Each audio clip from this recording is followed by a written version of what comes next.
are. They turned into a result machine. They squeeze results out. They have really good performances, top football. And if it's not going that well, they still get results. So that's why you are there. They are fully, everybody knows it, they're fully in the fight for winning the league. But again, not really important for tomorrow, for Sunday, because we are there as well, and we try to be at our best. Of course, a test, but we facing Liverpool, and we're really looking forward. And I know these players, my squad, my team, will be prepared to go and fight and to go with confidence. But we know it's going to be difficult. We know we have to suffer, we have to sacrifice to get a good result. So, Karen, Manchester United in the title race, yes or no? Yes, absolutely. I mean, just look at them, their form, they're absolutely flying. They're full of confidence. I mean, Erik ten Hag has a well-oiled machine, and he's, definitely at the helm. And there's a lot of belief. I mean, Rashford is absolutely flying. The changes that have been made in terms of like the substitutions and the timing of it, they're all really, really effective.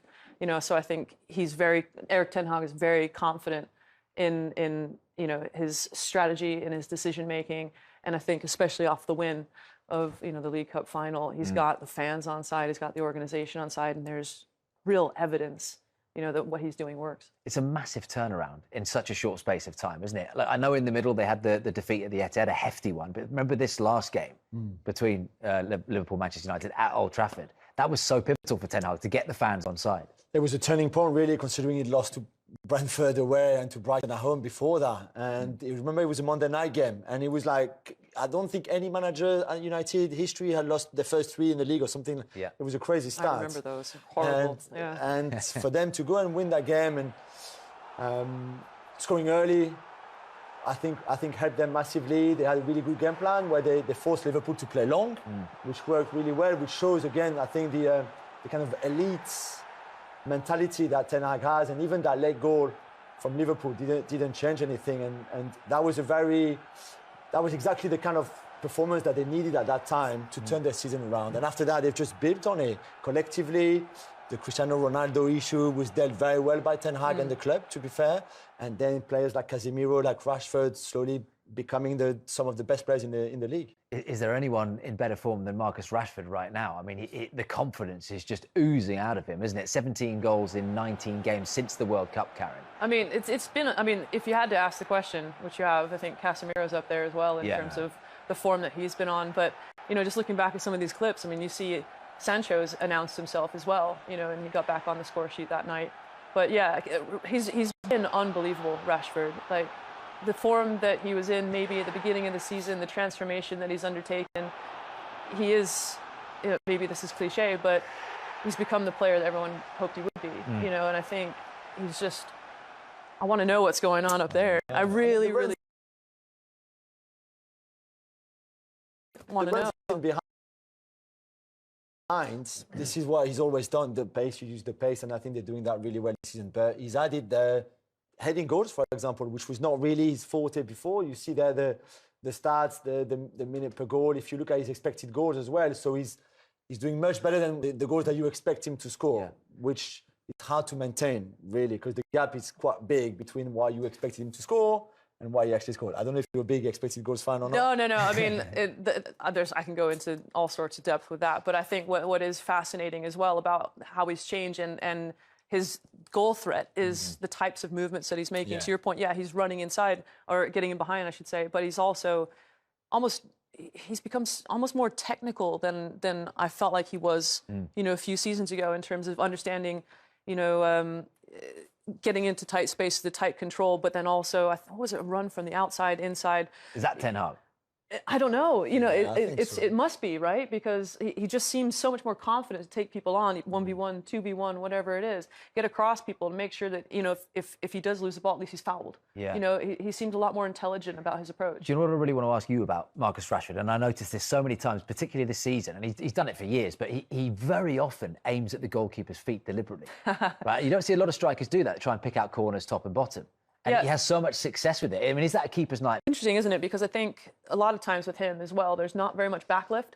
So as a keeper, you're looking for a trigger. You know, you're looking at where the ball is in relation to them. Is it close? Is it central? If it's central, it could go right, left, whatever. You know, if it's toe poke, it could be anywhere.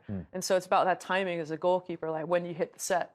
And for him, yeah, it's really difficult because the set position, obviously your legs are, you know, a bit wide, and it's really, really difficult to go from a narrow start position. So you're seeing keepers go down as a block or maybe try to close the distance as a spread. It's a big risk from him, though, because it could go He could do very wrong. anything. Couldn't it? Oh, well, yes and no, but clearly he doesn't think it's going to, and it's working for him as well. Yeah. But for me, it's the fact that there's hardly any backlift as well.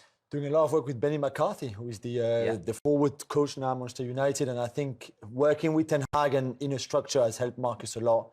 And I think the work with Benny McCarthy in terms of finishing, making those runs, having that kind of confidence has also helped him a lot.